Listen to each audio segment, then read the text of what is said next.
Alright, just wanted to record a couple quick stats videos. So these are the most commonly missed multiple choice, so I'm going to do problem number 1. It says the commuting time for a student to travel from home to college is normally distributed with a mean of 30 minutes and a standard deviation of 5. If the student leaves home at 8:25 a.m., what's the probability that they'll arrive at campus no later than 9 a.m.? Well, they're leaving at 8:25. We want to get there by 9. So it's a time is 35 minutes. And we want to get there by 9 or earlier. So I'm going to go that my driving time is normally distributed. And I want to go lower bound of 0, because the fastest you can get there is 0 minutes. If you put negative infinity, you'll get the same answer. Upper bound is 35. We cannot take longer than 35 minutes. I think it's worth drawing a picture here. I think we've sort of gotten out of the habit of drawing a picture, which is not good. And again, if you put the picture, it's very easy to see. So here's the mean of 30. And we want to know what is the probability that I get there in 35 minutes or less. So that's all of this. Which means it has to be a number bigger than 50%, because 50% would be from here over, but this is bigger than 50%. This is 35.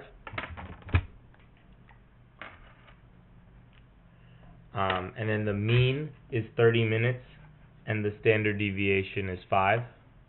Right, so let's just let the calculator do the work here. So distributions, normal CDF, 0, 35, 30, and 5. And I'm getting 0.8413, which is answer choice J. Answer choice J. Let's look at question number 2. Question number 2 says, a large number of randomized experiments were conducted to determine whether taking a particular drug would decrease the chance of a certain disease. For each of the experiments, the drug effect is the difference between the proportion of people taking the drug who got the disease and proportion of people taking placebo who got the disease. If the drug has no effect whatsoever, which of the following results will be anticipated? So we're saying we're looking at the mean difference, which is equal to, let's look at what the difference is. The difference between with drug disease, so P drug minus P placebo, and our null is that the difference should equal 0, and the alternative is the people here should be less likely to get sick than here. So the alternative should be that this difference is less than 0, because the probability of getting sick with the drug should be less than the probability of getting sick with the placebo. We did the experiment a cajillion times, and we found that this is true. The drug has no effect, so these are equal. If that's the case, then the p-value needs to be greater than 0.05.